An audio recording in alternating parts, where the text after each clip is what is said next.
الحمد للہ رب العالمین والصلاة والسلام علی رسول اللہ وعلی آلہ وصحبہ اجمعین، اما بعد۔ رات کو آپ نے سنا کہ انبیاء علیہ السلام کی زندگیوں میں ہمارے لیے کیا سبق ملتے ہیں، خاص طور پر معراج کے حوالے سے۔ اسی طرح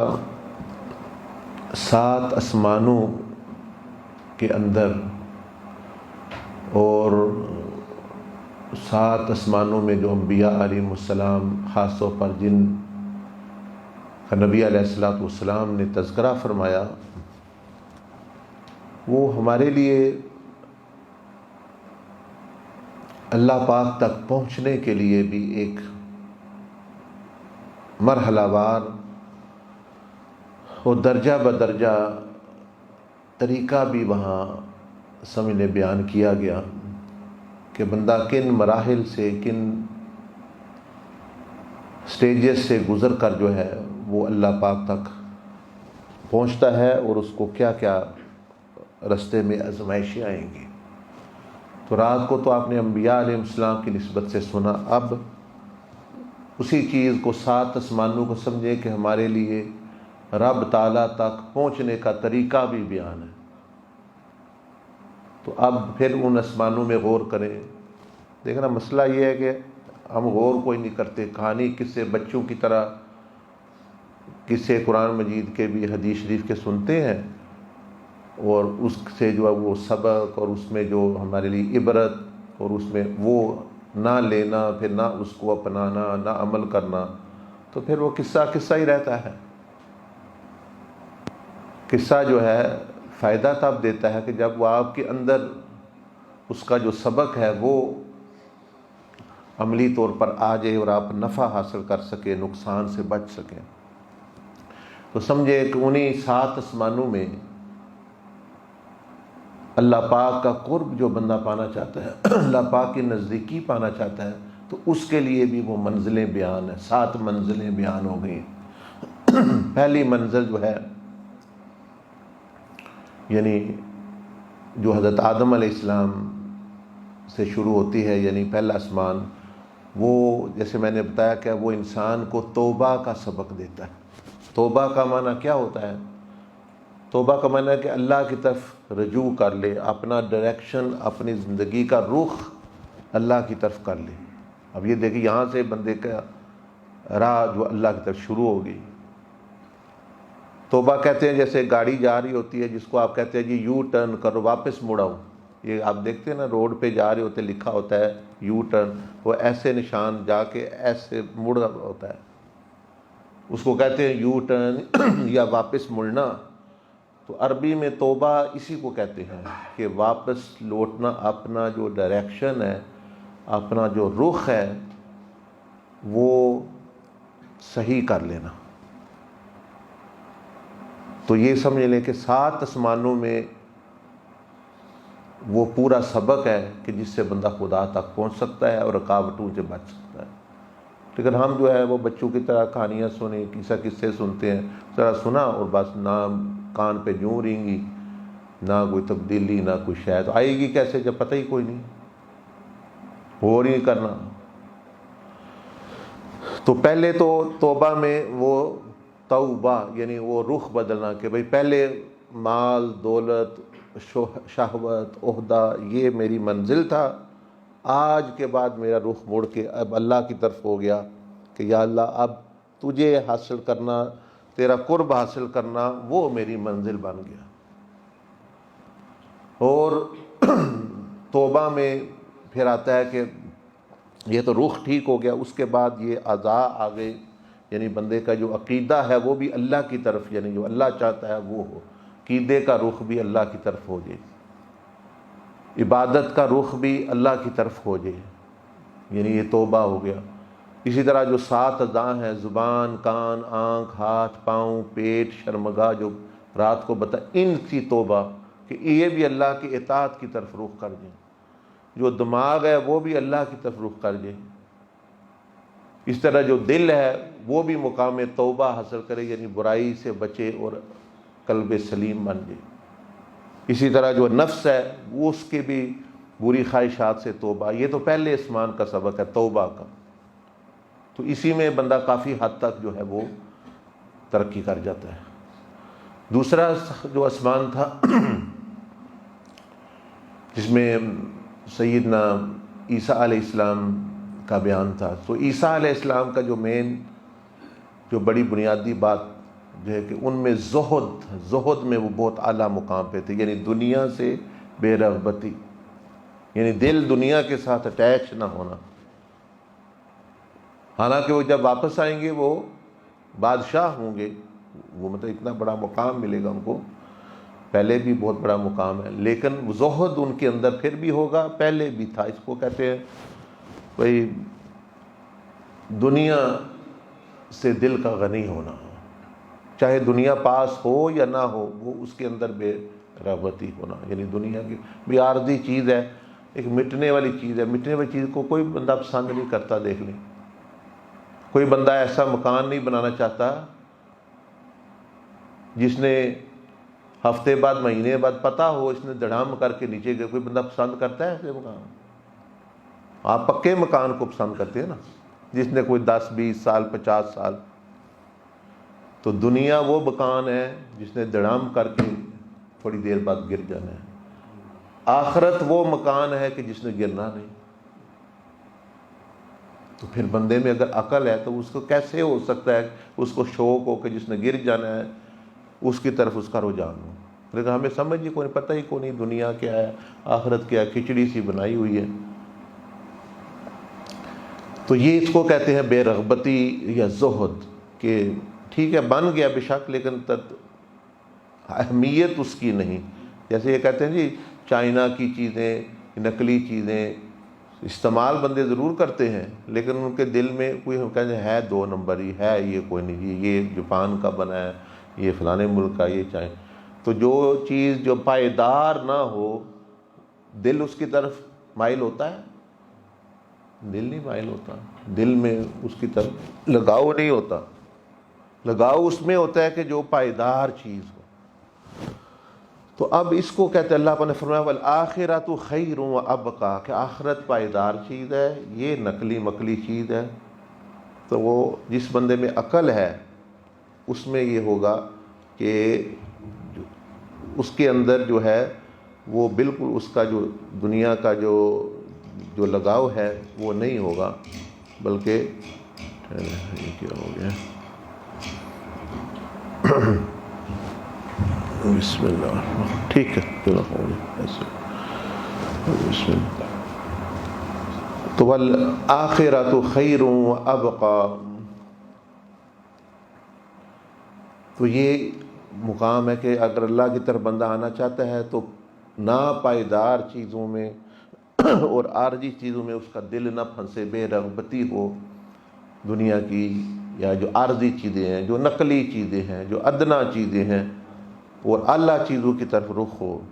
تبھی بندہ وہ پھر اللہ کو حاصل کر۔ اگر وہ چاہتا وہ زمین کو ہی ہے تو وہ زمین کی طرف اس کا دل رہے گا۔ تو دوسرے آسمان کا سبق یہ ہے زہد، جو عیسیٰ علیہ السلام کا مقام اور بڑا اعلیٰ۔ تیسرا جو ہے اس کے بعد کیا ہوتا ہے، جب بندے میں توبہ بھی آ گئی، زہد بھی ہو گیا، لیکن آزمائشیں آئیں گی۔ وہ پھر یوسف علیہ السلام کی زندگی بتاتی ہے کہ آزمائشیں کس طرح، لوگ تنگ کریں گے، نیک لوگوں کو بھی تنگ کرتے ہیں۔ اب جی میں تو شریف بندہ ہوں، میں کسی کو تنگ نہیں، لیکن لوگ مجھے تنگ کر رہے ہیں، بیوی مجھے تنگ کر رہی ہے، رشتہ دار تنگ کر رہے ہیں۔ تو اس کا بتایا کہ یہ بھی آئیں گے مرحلے۔ اب یہ نہیں کہ آپ نیک مانے سارے لوگ آپ کے اوپر پھول پھینکیں گے، شیطان دشمنی کریں گے، دوسرے کچھ کریں گے، کوئی کچھ کرے گا، کوئی کچھ کرے گا۔ نبیوں کو دیکھ لیں، ان میں کوئی عیب نہیں تھا، لیکن کوئی پتھر مار رہا ہے، کوئی الزام دے رہا ہے، کوئی کچھ کر رہا ہے۔ امام حسین کو دیکھ لیں رضی اللہ تعالیٰ عنہ، سب کو پتہ ہے نبی علیہ السلام کے نواسے ہیں، لیکن وہ کی دنیا کے لیے۔ تو آزمائشیں آئیں گی، جیسے یوسف علیہ السلام اس طرف اشارہ کر رہے ہیں، رشتہ داروں کی طرف سے، بھائیوں کی طرف سے، لوگوں کی طرف سے۔ لوگوں میں گئے تو انہوں نے غلام بنا لیا، بیچ دیا۔ عورتوں کی طرف سے آزمائش آ گئی، آئیں گی۔ اب یہ آزمائش اللہ پاک نے پیدا کی ہوئی، یہ ہونا ہے۔ ایک بندہ وہ کہنے لگا کہ میرا عورتوں کی طرف رجحان ہے، عورتوں کے خیال آتے ہیں، عورتوں کی طرف کشش ہے۔ میں نے کہا اس کا مطلب ہے آپ مرد ہیں، اس کا مطلب ہے کہ آپ مرد ہیں، اس میں کوئی خرابی نہیں، لیکن اب کھانے کی آپ میں طلب آتی ہے تو اس کا مطلب ہے آپ کو انسان ہے، آپ کو بھوک لگتی ہے، اس میں کوئی خرابی نہیں، لیکن حرام مت کھائیں۔ بات اتنی، تو اس میں کوئی برائی نہیں، بھوک لگتی ہے اس کی میں کوئی برائی نہیں، پیاس لگتی ہے، لیکن دوسروں کا دودھ نہ پئیں، شراب نہ پئیں، اپنے مطلب جو چیز مل جاتی ہے پئیں، نہیں تو صبر کریں۔ تو یوسف علیہ السلام کی زندگی میں سبق ملتا ہے کہ یہ انبیاء پر بھی آزمائشیں آئیں، تو عورتوں کی طرف سے آزمائش، رشتہ داروں کی طرف سے آزمائش، لوگوں کی طرف سے آزمائش، لیکن آپ نے جو ہے کیا کرنا ہے؟ صبر۔ صبر کیا کہ تھوڑی دیر اپنے آپ کو اللہ کی نافرمانی سے روکنا ہے کہ اللہ ہمیں بہتر چیز دے گا۔ تو انہوں نے مال میں کوئی خیانت نہیں کی، بادشاہ تھے، جو وزیر خزانہ تھے، اللہ نے حکومت دے دی۔ عورت کی طرف حرام طریقے سے اس نے دعوت دی، آپ نے اس کو رد کیا، اللہ نے جائز طریقے سے آپ کو اس سے بھی زیادہ اعلیٰ بیویاں دیں، اور بھائیوں صبر کیا، اللہ پاک نے پھر حکومت دی، بھائی محتاج ہو گئے، والدین کا عزت کرنے والے۔ تو یہ تیسرا آسمان اس طرف اشارہ کرتا ہے کہ جب آپ نے توبہ کر لی، دنیا سے بھی بے رغبت ہوگی، اب آزمائشیں آئیں گی لوگوں کے متعلقہ، بیوی، بچے، رشتہ دار، لوگ، حکومت، یہ وہ، تو ان میں آپ نے ڈٹے رہنا ہے، یہ آزمائش ہوتی ہے۔ چوتھے آسمان کا سبق ہے کہ جب یہ مل گئی تو حضرت ادریس علیہ السلام کا کہ آپ نے دعوت تبلیغ کرنی، آپ جو میسج آپ کے پاس ہے، جو پیغام آپ کے پاس ہے، آپ وہ دوسروں تک پہنچانا ہے۔ آپ تو چلو آزمائشوں سے گزر آئے، لیکن جس طرح گزر کے آئے ہیں وہ آپ دوسروں کو دعوت دینا، ان کو بتانا، ان کو پڑھانا، ان کو علم سکھانا، اللہ کی راہ سکھانا، یہ چوتھے آسمان کا سبق ہے، وہ یہ کرنا ہے۔ پہلے آسمان نے آپ نے خود توبہ کی، پہلے آسمان پہ سمجھے پہنچ گئے، پھر جو ہے زہد دنیا کی طرف سے، پھر لوگوں کی طرف آزمائش آئی، آپ نے صبر کیا، اب آپ کامیاب ہیں، دوسروں کو دعوت دیں۔ پانچویں آسمان جیسے بتایا گیا بھی حضرت ہارون علیہ السلام کہ اس کے بعد پھر وہ جماعت بنا کے حق کا ساتھ دیں جیسے انہوں نے دیا، پھر اپنے لوگوں کو اکٹھا کریں اور ان کو بھی کہیں، سب کو اکٹھا کر کے ان کو کہیں اللہ کی طرف ہم نے چلنا ہے اور اللہ کی طرف ہم نے دعوت دینی ہے، جیسے انہوں نے حق کا ساتھ دیا ساری زندگی۔ اور چھٹے آسمان میں سیدنا موسیٰ علیہ السلام تھے، تو وہ سبق یہ وہاں سے یہ ملتا ہے کہ ایک تو بندے کو اللہ کا قرب یعنی مناجات، جیسے وہ اللہ سے ہم کلام ہوتے تھے، ہم تو اس طرح نہیں ہو سکتے، لیکن دل ہمارا بھی مناجات کر سکتا ہے۔ مناجات کا مطلب ہوتا ہے چپ کے باتیں کرنا، یعنی ہر بندہ، آپ اب بھی بیٹھے ہیں نا تو اندر ایک گفتگو جاری ہے، اندر ایک بات چیت جاری ہے، کوئی سوچ رہا ہوگا میں نے جانا ہے ناشتہ کرنا ہے، کوئی سوچ میں نے کام کرنا ہے، کوئی سوچ کچھ ہے، کوئی کچھ ہے، اندر ایک سلسلہ جاری رہتا ہے۔ موٹر سائیکل چلا رہے ہیں، گاڑی چلا رہے ہیں، کپڑے دھو رہے ہیں، اندر ایک گفتگو کا سلسلہ جاری رہتا ہے، اندر بندہ باتیں کرتا رہتا ہے اپنے آپ سے، وہی باتیں اللہ پاک سے کرنا۔ کھانے کا خیال آ رہا ہے تو یا اللہ کھانا کھلا دے، پریشانی آ رہی ہے تو یا اللہ اس پریشانی کو دور کر، بس آپ نے اس کو بدل کے دعا میں بدل دینا ہے، تو وہ جو ہے وہ عبادت بن جائے گی، وہ کلام بن جائے گا، اللہ سے ہم مناجات کر رہے ہیں۔ تو موسیٰ علیہ السلام کا یہ سبق ملتا ہے، یعنی اس سٹیج پہ جا کے کہ ایک تو مناجات، دوسرا لوگوں کی بھلائی۔ آپ نے بنی اسرائیل کو فرعون کی غلامی سے چھڑا کے جو ہے وہ آپ آزادی کی طرف لے گئے، مقامات مقدسہ کی طرف جو ہے کہ لوگوں کو جنتوں کی طرف دعوت دینا، جنتوں کی طرف جو ہے وہ دعوت دینا، اور اس مقدس مقام یعنی جو جنتیں ہیں، اللہ کا قرب ہے، وہ اس پہ جو ہے لے جانا۔ اور ساتواں آسمان کا سبق پھر آتا ہے کہ وہاں بیت المعمور حضرت ابراہیم علیہ السلام بیٹھے تھے کہ ساری آزمائشوں سے گزر کے اب کوئی بھی شے سمجھ، کیونکہ آپ کی اتنی مشق ہو گئی، اتنا مجاہدہ ہو گیا، اب آپ کا ملک، آپ کے بیوی بچے، آپ کی کوئی شے، جہاں تک کہ انہوں نے بچہ بھی اپنا قربان کرنے کے لیے تیار ہو گئے، یعنی اس لیول پہ بندہ آ جائے کہ اب اللہ پاک دیکھے کہ یہ اب میرے بندے کے سامنے اور میرے درمیان کوئی چیز نہیں ٹھہرے گی، میرا بندہ ہر چیز کو جو ہے وہ چھوڑ دے گا۔ اس کو پھر جیسے حضرت ابراہیم علیہ السلام کو نبی علیہ السلام دیکھا کہ اس میں بیت المعمور سے ٹیک لگائے بیٹھے ہیں، بیت المعمور جو اللہ، یعنی وہ پھر خدا تک بندہ پہنچ جاتا، اللہ کے گھر تک پہنچ گیا۔ اب آگے منزلیں ہیں، سدرۃ المنتہی اور عرش الہی، تو وہ پھر تو یہ ایک رخ تو انبیاء کی طرح دیکھنے کا ہے، انبیاء علیہ السلام ان کے جو مقامات ہیں، دوسرا اپنے لیے بھی یہ 7 آسمانوں میں ایک طریقہ کار سمجھے بیان ہو گیا، ایک مرحلہ وار ایک رستہ بیان ہو گیا کہ بھئی ان چیزوں سے آپ ہی گزریں گے۔ تو اسی لیے جو ہے جس طرح میں نے عرض کی تھی کہ نبی علیہ السلام نے خاص ان نبیوں کا ذکر کیا جن کی زندگیوں میں ہمارے لیے بہت بڑے بڑے سبق ہیں، ویسے تو سارے ہی انبیاء کی زندگیوں میں سبق ہیں، لیکن اب ظاہر ہے ہماری زندگی یہ چھوٹی سی ہے، ہم 1,00,000 نبیوں کی اسٹڈی تو نہیں کر سکتے، قرآن مجید میں 25 انبیاء ہیں، وہ بھی ہمیں پورا پتہ کوئی نہیں ہوتا، تو اگر سب کا ہو تو پھر تو ہمیں وہ پتہ ہی نہ چلے، تو ان کا خلاصہ بیان کر دیا گیا۔ اللہ پاک مجھے بھی آپ کو توفیق عطا فرمائے، اور یہی طریقہ محمدیہ دیکھ لیں، یہ شروع ہی وہاں سے ہوتا ہے کہ زندگی کا رخ جو 5 زندگیاں ہیں، مقصد اللہ کی رضا ہے، رخ ٹھیک کرو، پھر اپنا عقیدہ ٹھیک کرو، غلط عقائد سے توبہ کرو، جہالت سے توبہ کرو، اور پھر جو ہے 7 اعضاء کے گناہوں سے توبہ کرو، دماغ، دل، پھر آگے کہا جاتا ہے بندے اب چلے، اب یہ تم تیار ہو گئے ہو، اب آگے آزمائشیں ہیں، ان کی ساتھ بھی گزرنا اور ساتھ دوسروں کو بھی دعوت دینا، اور اسی طرح کرتے کرتے ایک دن اسرائیل علیہ السلام آ جائیں تو بندہ کامیاب ہے، کیونکہ نبی علیہ السلام کے پاس جب حضرت اسرائیل علیہ السلام آئے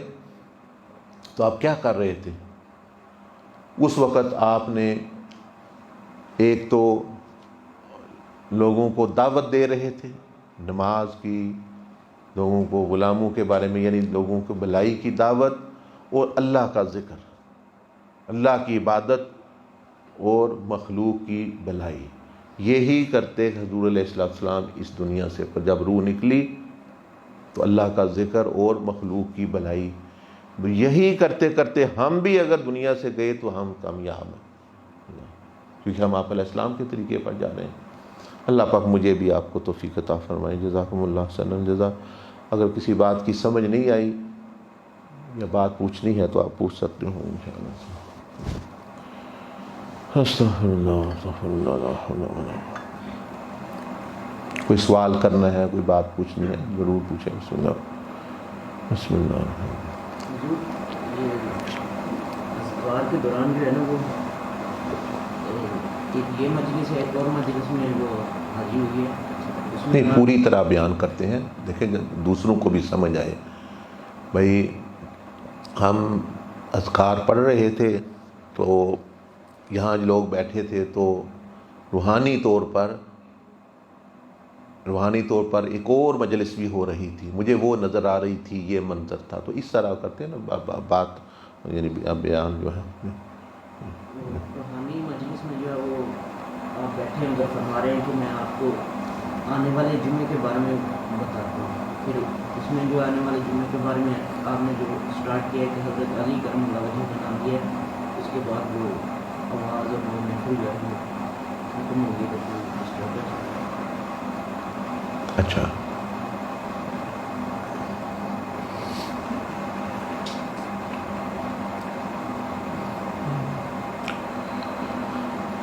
بس اتنا ہی؟ وہ پھر ڈسپلے کیا ہوا پھر ختم ہو گیا وہ، کہ آپ نے جب فرمایا نا کہ حضرت علی کرم اللہ وجہ جی تو پھر وہ ختم ہو گیا۔ اچھا ہاں، اس میں دیکھیں روحانی دنیا میں تو سب بہت کچھ ہو رہا ہے، فرشتے بھی اپنا کام کر رہے ہیں، غیب کی دنیا یا دوسری دنیا میں جنات اپنے جو بھی آزمائش ہے وہ اس میں ہے، اسی طرح جو ہے اور مخلوقیں ہیں، ارواح ہیں انبیاء کی، اولیاء کی، صلحاء کی، ہے تو سب کہیں نہ کہیں زندہ۔ فرعون بھی اپنی جگہ، وہ بھی اپنے یعنی برزخ میں زندہ، اس کو بھی عذاب ہو رہا ہے دوسرے یعنی کوئی اب اللہ نے پیدا کر دیا تو اب انسان خاص طور پر اور جن یہ زندہ رہتے ہیں، مختلف مراحل میں رہے زندہ رہے۔ صرف جانور جو ہیں وہ فنا ہوتی ہے ان کو، انسان اور جن فنا نہیں ہوتے، مرتے ہیں لیکن زندہ پھر بھی رہتے ہیں۔ جانور جو ہیں کیڑے مکوڑے چرند پرند، یہ جب مر گئے ان کے لیے برزخ نہیں، یہ قیامت کے دن اٹھائے جائیں گے، اس لیے کہ اگر کسی نے ان کے ساتھ زیادتی کی ہے یا کوئی انہوں نے کیا ہے، ان کا حساب کتاب کے لیے اللہ پاک اٹھا کے پھر ان کو کہے گا کہ کن ترابا، کہ بھئی مٹی بن جاؤ۔ یہ تو ہوگی تو اب سارے تو آپ جو مجلس دیکھ رہے ہیں تو یہ مطلب یہ اشارہ اس طرف ہے کہ یہ شعبان شریف کا مہینہ ہے، اور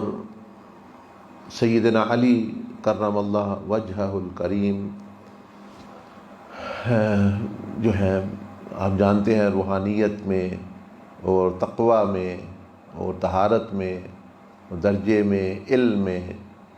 اور اس میں طریق میں آپ کا ایک خاص جو ہے وہ مقام ہے، اونچا علی یعنی اونچا۔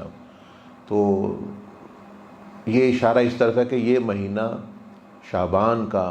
یہ اونچا مقام حاصل کرنے کے لیے ہے، اور خاص طور پر ان کی زندگی جو ہے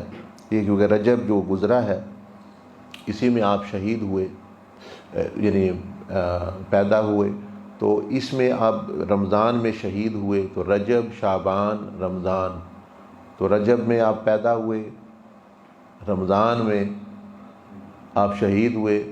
اور درمیان میں یہ شعبان ہے۔ تو مطلب یہ فوکس آپ کو بتایا گیا، یعنی اشارہ سمجھے اس طرف ہے کہ آپ ان کی زندگی پر فوکس کریں کہ انہوں نے جو خدمت کی انسانوں کی، اللہ کے رسول صلی اللہ علیہ وسلم کی، اللہ کی، تو آپ کو بہت بڑے یعنی خاص بندے کو فائدہ ہوتا ہے، نسبت ہوتی ہے بعض مرتبہ بندے کو کسی نہ کسی بزرگ سے، کسی نہ کسی صحابی سے بہت قرب۔ تو یہ رجب ان کی پیدائش کا مہینہ، رمضان شہادت کا مہینہ، شعبان جو ہے سمجھ لیں ان کی زندگی۔ تو یہ گیا بھائی میں جمعہ مطلب ہے کہ یعنی خاص طور پر آپ یعنی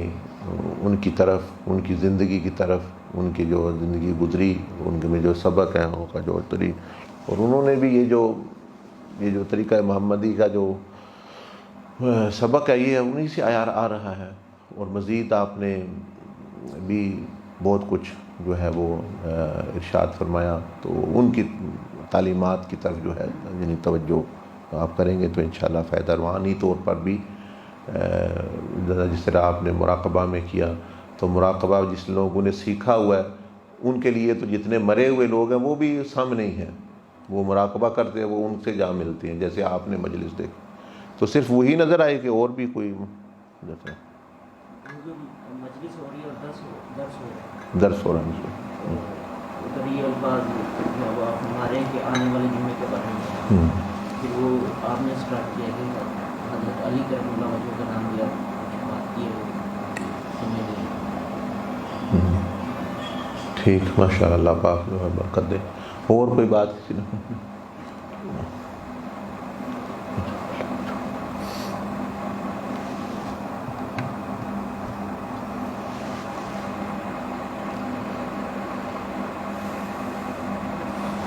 ٹھیک ہے، جزاک اللہ، الحمدللہ رب العالمین، والسلام علی رسول اللہ وعلی آلہ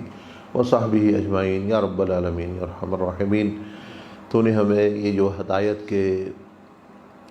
سامان عطا فرمائے معراج کی شکل میں، اور سیدنا علی کرم الوجہ الکریم کی نسبت، اور پھر یہ شعبان اب آیا، نبی علیہ الصلوۃ والسلام سے نسبت رکھنے والا مہینہ، تیاری کرنے والا مہینہ، رمضان کی تیاری، اللہ ہمیں توفیق عطا فرما اور فضل فرما، اور ہمیں قوت عطا فرما کہ ہم بھرپور طریقے سے تیاری کریں اور نفع حاصل کریں۔ ہو سکتا ہے کہ یہ ہمارے آخری ہی شعبان ہو، آخری ہی رمضان ہو، اور ہمیں تو یہ بھی نہیں پتہ کہ ہم پہنچیں گے بھی ادھر تک کہ نہیں۔ یا اللہ ہمیں اپنے فضل و کرم سے اتنی زندگی عنایت فرما رمضان تک، اور اتنی لمبی زندگی عطا فرما کہ ہم تیری اطاعت اور نیکی میں خرچ کر سکیں، کیونکہ اس دنیا میں بار بار ہم نے آنا نہیں، اور حساب کتاب ہم نے خود ہی دینا ہے، کسی نے ہماری جگہ دینا نہیں۔ یا اللہ اپنے فضل و کرم والا معاملہ فرما، ہاں آزمائشوں سے محفوظ فرما، آزمائش آئے تو ہمیں کامیابی نصیب فرما، عافیت نصیب فرما، بیماریوں سے شفا، حاجت مندوں کی حاجات کو پورا فرما، مسافروں کو منزلوں تک پہنچا، پریشان حال کی پریشانیوں کو دور فرما، لڑائی جھگڑے میں الجھے ہوئے لوگوں کو صلح کی طرف آنے کی توفیق عطا فرما، جو اللہ تجھ سے بھاگے ہوئے ہیں، بغاوت کیے ہوئے ہیں، بھاگے ہوئے ہیں دین سے، ان کو توبہ اور واپس لوٹنے کی توفیق عطا فرما۔ یا ارحم الراحمین، میں بھی گناہ گار ہوں، مجھے بھی اپنے فضل و کرم سے، اپنی رحمت سے ہر طرف سے ڈھانپ لے اور وہ مغفرت فرما، اور میرے جیسے گناہ گاروں کی بھی مغفرت ہو، جو نیکوکار لوگ ہیں دنیا میں ان کو قبولیت نصیب فرما، ہمارے لیے ان کے نقش قدم پر چلنے والا ہمیں بنا، اسلام کی زندگی ایمان کا خاتمہ نصیب فرما۔ یہ جو لوگ آئے ہوئے ہیں دین سیکھنے کے لیے، یہ مولانا نور محمد صاحب ہیں کوئٹہ سے اتنی دور سے، یا رب العالمین تشریف لائے، ان کو اور ان کے ساتھیوں کو، بچوں کو صحت عافیت، اپنا قرب رضا، اور بھی جو لوگ آئے ہیں یہ کچھ لے کر تیرے دین کا علم، تیری محبت کا، تیرے قرب کا، تاکہ جو ہے ہمیشہ ہمیشہ جس طرح ہم یہاں بھی ایک تیری نسبت سے ایک پاک جگہ میں اکٹھے ہیں، اسی طرح ہم آخرت میں بھی اچھی جگہ عرشوں کے سائے تلے جنتوں میں اکٹھے ہو کے تیرا ذکر کر سکیں، تیری حمد کر سکیں، تیری عبادت کر سکیں، اور انبیاء، صدیقین، شہداء، صالحین کی صحبت، خاص طور پر حضور علیہ السلام کی صحبت اور خدمت اور رفاقت میں رہ سکے۔ یا ارحم الراحمین، ہمارے والدین تمام مسلمانوں کی مغفرت بخش فرما، کل عالمین کا بھلا، ہر ایک کو خیر نصیب فرما، جو کافر ہے اس کو ایمان نصیب فرما، جو فاسق فاجر گناہ گار ہیں ہم کو توبہ نصیب فرما، نیکوکاروں کو قبولیت والوں کو اخلاص اور شکر نصیب فرما۔ یا ارحم الراحمین، یا ارحم الراحمین، وصلی اللہ علی النبی الامی وعلی آلہ وصحبہ۔ ماشاء اللہ۔